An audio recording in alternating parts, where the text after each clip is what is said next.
সিদ্ধ তো সবাই খেলেন, চলুন আজকে দেখিয়ে দিই আপনাদেরকে ওলের ডালনা তৈরি করতে। আর ওলের ডালনা তৈরি করেছি আজকে সম্পূর্ণ নিরামিষ পড়বে, কিন্তু একদম পেঁয়াজ রসুন কিচ্ছু দেওয়া হয়নি। তাহলে আর দেরি না করি চলুন দেখে নেওয়া যাক কত টেস্টি হয়েছে, আপনারা খেলে বুঝতে পারতেন। দেখেন আমি নিয়ে নিয়েছি এখানে 250 গ্রাম ওল। আর এই ওলটাকে ভালোভাবে ধুয়ে পরিষ্কার করে নিতে হবে, কিন্তু খোসা ছাড়িয়ে নিয়েছি। ওলগুলোকে ভালোভাবে ধুয়ে দেখেন ওলের ভিতরে কত যে মানে আবর্জনা ভরা আছে, মাটির থাকে, তার জন্য এটাগুলোকে ভালোভাবে কেটে নিতে হবে। ভালোভাবে খোসা ছাড়িয়ে ভালোভাবে ধুয়ে পরিষ্কার করে আমি ওলটাকে ভালোভাবে সিদ্ধ করে নিলাম। ওলটা কিন্তু আমি কুকারে সিদ্ধ করেছি, কারণ ওল সিদ্ধ করতে এলে একটু দেরি লাগবে। তাহলে যেহেতু গ্যাসের যা ক্রাইসিস চলছে, যেটুকু সিদ্ধ করার জিনিস আমি এই কুকারেই সিদ্ধ করে নিই, কারণ তো সময়টা খুব কম লাগে আর তাড়াতাড়ি সিদ্ধ হয়ে যায়। তার জন্য ওলটাকে সিদ্ধ করে নিলাম, নিয়ে জলটা ছেঁকে আমি ফেলে দিয়েছি। আর এখানে কিন্তু আমি ওল সিদ্ধ করার জন্য ওলটাকে কাটার সময় কোনো তেঁতুল দেইনি, আজকে বিনা তেঁতুল দিয়ে করছি দেখেন।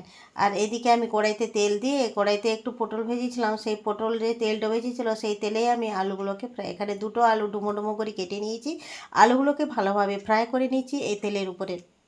তেলের সামান্য একটু লবণ দিয়েছি আলু ভাজার সাথে। আর যে পটলের ভাজার সময় যে মশলাটুকু লেগেছিলো সেই মশলাতেই একটু ভাজা হয়ে যাচ্ছে দেখেন। এইভাবে আলুগুলোকে একটু মুচমুচে করে ভেজে নিলাম, নিয়ে আলু ভাজা হবার পর সেই যে তেলটা বেঁচে গেল সেই তেলেই আমি ভেজে দিলাম এই ওলগুলোকে, সিদ্ধ করে রাখা ওলগুলোকে ছেড়ে দিলাম, নিয়ে ওলটা ভালোভাবে এখানে মুচমুচা করে ভাজা হয়ে যাবে দেখেন। এইভাবে ডুমো ডুমো করে কেটে রেখেছি, কারণ ওলগুলো সিদ্ধ হয়ে গেলে সম্পূর্ণ গলে যায়, তার জন্য গোটা গোটা থাকলে খুব ভালো লাগে। এইদিকে এইটা ভাজা হতে হতে আমি একটা মশলা রেডি করে নিয়েছি। মশলাটা রেডি করেছি কী কী দিয়ে দেখে নিন। একটা টমেটো কেটে নিয়েছি, দুটো কাঁচা লঙ্কা, তার সাথে একটু কিশমিশ আছে, কিশমিশ সেটাকে ভিজিয়ে রেখেছিলাম, সে কিশমিশ দিয়েছি। তারপরে একটু আদা কুচি, একটু এলাচ, একটু লবঙ্গ আর একটু তেজপাতা, এই হলো মশলা। এটাকে আমি নিয়ে ভালোভাবে পেস্ট করে নেবো। এটা দিয়ে আমি পেস্টও করে নিলাম, দেখেন পেস্ট কমপ্লিট হয়ে গেল। নিয়ে এবার কিন্তু আমি যে দেখেন এইদিকে মশলাটা রেডি হতে হতে আমার এদিকে ওলটা ভাজা হচ্ছে। ওল ভাজাটা যত হয়ে গেছে দেখেন, মুচমুচা করে ভেজে নিলে এই ওল ভাজাই খেতে খুব ভালো লাগে। যখন আপনারা যদি ইচ্ছা হবে তাহলে ওলে একটু পারা লেবু দিয়ে ওলটাকে ছোটো ছোটো করে কেটে ভেজে নিলে খেতে খুবই দুর্দান্ত লাগে।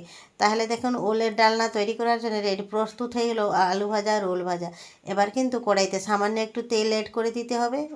ওল আর আলু আলাদা আলাদা করে তুলে রেখেছিলাম, এখানে সামান্য একটু তেল দিয়ে দিলাম, নিয়ে এখানে দিয়ে দেবো একটু গোটা জিরে দিয়ে আমি এবারে গোটা জিরেটা যেই ফুটতে লাগবে এবার আমি অ্যাড করে দেবো সেই মশলাগুলোকে। যে মশলাটা আমি আগে থেকে পেস্ট বানিয়ে রেখেছি আপনাদেরকে দেখিয়েছিলাম, দেখেন সেই মশলাটা আমি এখানে অ্যাড করে দেবো। মশলাটা দিয়ে এখানে এই মিক্সি ধোয়া জলটা আমি একটু অ্যাড করে দেবো। এই যতক্ষণ অবধি মিক্সি ধোয়া জল না দিয়েছে যেমন রান্নাটা অসম্পূর্ণ লাগলো, কারণ শিল ধোয়া আর মিক্সি ধোয়া জল দিতে যেন আমাদেরকে লাগে কি, মিক্সি ধোয়া জল না দিলে লাগে কি আমাদের রান্নাটা অসম্পূর্ণ থেকে যায়। তাই মিক্সিটা ধুয়ে একটু জলটা আমি অ্যাড করে দিলাম, দিয়ে তারপরে একের পরে এক মশলা অ্যাড করব। কী কী মশলা দিচ্ছি আপনারা দেখে দেন। সর্বপ্রথমে আমি দিয়ে দিলাম লবণ 2 চামচ, পরিমাণ মতন লবণ দিয়েছি। তারপরে দিয়ে দিলাম একটু হলুদ গুঁড়ো, তারপরে একটু জিরে গুঁড়ো, তারপরে একটু কাশ্মীরি লাল লঙ্কা গুঁড়ো, তারপরে একটু ধনে গুঁড়ো। হয়ে গেল এইটুকু মশলা, আর কিছু দিতে হবে না। সামান্য উপর থেকে একটু 2 চামচ চিনি দিয়ে দিলাম। মিষ্টিটা দিলে কি বন্ধুরা, এই যে টক ঝাল মিষ্টি সবসময় সব সামঞ্জস্য চলে আসবে, তার জন্য মিষ্টিটাও একটু অ্যাড করলাম। আর যেহেতু কিশমিশ দেওয়া হয়েছে তাহলে এই টক ভাবটা খুব ভালো লাগবে ওলটো খেতে। তা দেখেন তার জন্য আমি এখানে আছি কিন্তু তেঁতুল অ্যাড করিনি। আপনারা তো সবাই জানেন কি ওল সিদ্ধ করার সময় ওল কাটার সময় একটু তেঁতুল দিতে, কিন্তু আমি আজকে একদম তেঁতুলে দিই। এই মাদ্রাসি ওলটা খেতে খুব ভালো লাগে, আর এক একটা ওল থাকে একদম চুলকয় না। আজকে কিন্তু ওলটা একদমও চুলকায়নি, কি কিছু হয়নি। দেখেন এইভাবে মশলা থেকে তেল ছাড়তে লেগেছে। এবার কিন্তু আমি ভেজে রাখা আলুগুলো এখানে অ্যাড করে দিলাম। ভেজে রাখা আলুগুলো দিয়ে তারপরে একটু নাড়তে দেখবেন এই সিদ্ধ করে এই ভেজে রাখা ওলগুলোকে আমি অ্যাড করে দিলাম। এই ওল ভাজাগুলো খেতে কিন্তু খুব দুর্দান্ত হয়েছিল। আমি এক পিস ওল ভাজা চেখে দেখলাম, এইভাবেই খেলাম, কিন্তু একটুও চুলকায়নি। এক একটা মাদ্রাসি ওল কিন্তু একদম চুলকয় না কিংবা গলা কুটকুট করে না। দেখেন ওলগুলো কিন্তু খুব ভালো লাগছিল খেতে। দেখেন ভাজা ওল 2-3 পিস আমি খেয়ে নিলাম, নিয়ে তারপরে আমি দেখেন এইভাবে মশলার সাথে কষে দেখেন এটা যতক্ষণ অবধি তেলটা সম্পূর্ণভাবে বেরিয়ে গেছে মশলা থেকে আর তেল ছাড়তে লেগেছে, তখন দেখবেন আমি এখানে জলটা অ্যাড করে দেবো। জলটা অ্যাড করে দেওয়ার পরে এখানে কিন্তু পরিমাণ মতন জল দিবে, যেটুকু মশলাটা সিদ্ধ হবে, কারণ এখান থেকে আলু আর ওলটা আগে থেকে অনেকটা সিদ্ধ হয়ে গেছে, তার জন্য আলু সিদ্ধ হওয়ার জন্য জল বেশি দিতে হবে না। এখানে কিন্তু শুধু মশলাটা যেহেতু একটু গুঁড়ো মশলা দিয়েছি, যেহেতু গুঁড়ো মশলা দিলেও সেই মশলাটা আমার ঘরেই ভেজে রাখা ছিল।